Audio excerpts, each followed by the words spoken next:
हा जो व्हिडिओ आहे ना तो सॅमसंग ज्यांच्याकडे आहे त्यांच्यासाठी, कारण की One UI 8 चा अपडेट हळूहळू यायला लागलेला आहे. Already Z Fold 7, Z Flip 7 याच्यावरती आउट ऑफ द बॉक्स होता, पण आता म्हणजे डिसेंबर पर्यंत जर का तुमच्याकडे Z सिरीजचे असतील, Z Fold वगैरे असतील 6, 5 किंवा मग S23, S24 सिरीज असतील, ह्याच्यामध्ये कुठलेही फोन्स असतील तर तुम्हाला पुढच्या 15-20 दिवसात, 1 महिन्यात, 2 महिन्यात मिळणार आहे. त्याच्याबरोबर A54 वगैरे सुद्धा आहे. पण मी या व्हिडिओच्या एंडमध्ये सगळे जे फोन्स आहेत ना ज्याच्यावरती One UI 8 येणार आहे आणि कधी येणार आहे ते मी एक लिस्टच दाखवतोय, टेबल दाखवतोय, म्हणजे तुमचा फोन तुम्हाला कळेल की कधी येणार आहे ते सांगणार आहे. पण One UI 8 मध्ये आहे काय, what is the difference One UI 7 च्या कंपॅरिझन मध्ये One UI 8 कसा आहे? हे बरेचसे जे चेंजेस आहेत ना ते युजर इंटरफेसचे चेंजेस आहेत, युजेबिलिटी साठी चेंजेस आहेत आणि काही काही नवीन फीचर्स सुद्धा ऍड झाले. सगळे मी या व्हिडिओ मध्ये सांगणार आहे. पण त्याआधी मित्रांनो, जर का पहिल्यांदा आमच्या चॅनलवरती आला असाल, you know what to do, subscribe आणि बेल आयकन. हो, तुम्हाला माहिती आहे आपला एकच असा मोठा मराठी टेक चॅनल आहे आणि तो अजून मोठा आपल्याला करायचा आहे. 70-75% लोक येतात सबस्क्राईब करायला विसरून जातात, तर सबस्क्राईब करा आणि बेल आयकन नक्की वाजवा, आपल्या मित्रांबरोबर शेअर करा पाहिजे तर. चला चालू करूया. सगळ्यात आधी मित्रांनो, व्हिज्युअल एलिमेंट्स मध्ये चेंज आलेला आहे, म्हणजे नवीन डायनामिक वॉलपेपर्स आले, 2 नवीन डायनामिक वॉलपेपर्स आले आणि ओव्हर टाइम ते कलर्स वगैरे चेंज करतात. डायनामिक फ्लेअर इफेक्ट आलेला आहे ह्यांच्यामध्ये आणि तुम्ही लॉक स्क्रीन आणि तुमच्या होम स्क्रीन वरती सुद्धा ह्याला अप्लाय करू शकता. एक्सलेंट आहे, जास्त नाही, थोडे चेंजेस आहेत पण आहेत. नाव बार हळूहळू ना, जेव्हा पहिल्यांदा नाव बार लॉन्च झालेलं ना तेव्हा मी म्हटलेलं होतं की this feature has got lot of potential. जेव्हा पहिल्यांदा आलेला One UI 7 मध्ये तेव्हा मी म्हटलेलं की आता फारच कमी गोष्टी आहेत, पण हळूहळू नवीन फीचर्स ऍड होत आहेत आणि आता One UI 8 मध्ये नाव बार मध्ये तुमचे ऑनगोईंग ऍक्टिव्हिटीज तर दाखवतातच, पण इनकमिंग कॉल्स, कॉलरचा इन्फो, कॉल ड्युरेशन किती, ह्या सगळ्या गोष्टी सुद्धा दाखवतात. एवढंच नाही, डू नॉट डिस्टर्ब जर का तुम्ही ऍक्टिव्हेट करून ठेवलं असलं तर लॉक स्क्रीन वरने तुम्ही ऑफ वगैरे करू शकता त्याला. कॅमेरा UI मध्ये थोडे बहुत चेंजेस आहेत, जास्त नाहीये. फक्त एका स्वाईपने तुम्ही क्विक ऍक्सेस मेनू जो आहे तो बेसिकली ऍक्सेस करू शकता. पण हे जे आहे ना हे ऑन करायला लागतं, दॅट इज व्हेरी इम्पॉर्टंट. नाहीतर जर का तुम्ही ते ऑन केलं नाही आणि तुम्ही स्वाईप अप केलं ना तर फ्रंट कॅमेरा चालू होईल. तर ते ओल्ड बिहेवियर होतं, आता नवीन बिहेवियर ते झालंय की तुम्हाला क्विक ऍक्सेस मेनू वगैरे मिळतो. बरं, पुढं वेदर अॅनिमेशन्स इम्प्रूव्ह झालेले आहेत. वेदर अॅनिमेशन्स जे आहेत ते आता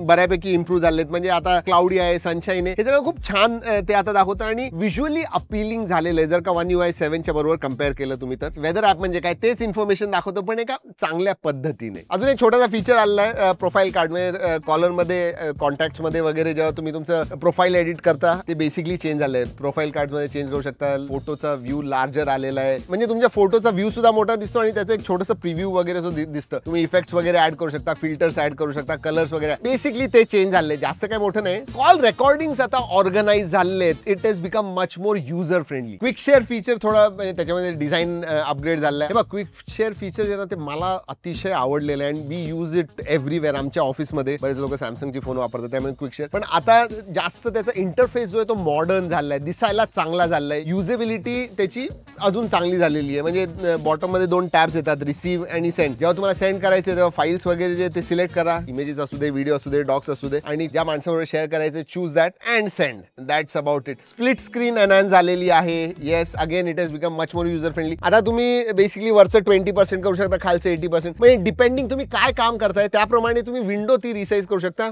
एक छोटी विंडो आणि एक मोठी window, you can do that. आणि तुम्हाला माहिती आहे आधी तुम्ही जेव्हा ते ड्रॅग करायचा मधला जो बार येतो ऑटोमॅटिकली क्लोज होऊन जायचं आणि एकच विंडो ओपन व्हायचा. आता तसं नाही. इट बेसिकली गोज, तुम्ही शिफ्ट करू 70-30 पाहिजे, 60-40 पाहिजे, ते सगळं तुम्ही डिसाईड करू शकता. हे मला आवडलेलं आहे. लॉक स्क्रीन दिसायला छान आहे. आता ते अडॅप्टिव्ह क्लॉक झालं, म्हणजे क्लॉक जे आहे ना ते तुमचं जे लॉक स्क्रीन वरती फोटो असेल ना त्याप्रमाणे ऍडजस्ट होईल, त्याच्या मागं जाईल. So it basically looks very uniform. म्हणजे असं नाही वाटत की ते क्लॉक जे आहे आयकन ते वेगळं आलं आणि बाकीचं सगळं वेगळं. एकदम होमोजिनस व्यवस्थित दिसतं आणि सगळीकडेच म्हणायला गेलं ना तर क्लीन झालेलं आहे. आता थोडं ऑर्गनाइज झालंय. फॉर एक्झाम्पल गॅलरी ऍप मध्ये स्क्रीनशॉट आता ऑटोमॅटिकली सॉर्ट होऊन जातात कॅटेगरीज प्रमाणे. जे काय अल्गोरिदम्स असतील त्याच्याप्रमाणे ते कॅटेगराइज करतात आणि तुम्हाला दाखवतं. So it become much more easier. अजून काही ना नवीन फीचर्स येणार, म्हणजे this is not the full list, पण One UI 8 मध्ये आतापर्यंत जे बीटामध्ये दिसलेले ते मी तुम्हाला सांगितले. पण नवीन एक फीचर आहे ज्याच्यामध्ये कॅमेरा वॉटरमार्कचा फीचर आहे. तुम्हाला माहिती ऑप्पो विवो मध्ये खाली असा बार येतो, मग तिथे लिहिलं जातं की शॉट बाय ऑप्पो विवो, किंवा तुम्ही स्वतः कस्टमाइज करू शकता. तसंच आता सॅमसंगच्या फोन कॅमेरा ऍप मध्ये सुद्धा येणार आहे. तर हेच होते छोटे मोठे जे अपडेट्स आलेले आहेत One UI 8 मध्ये. जसं मी सांगितलं तुम्हाला अजून सुद्धा येतील,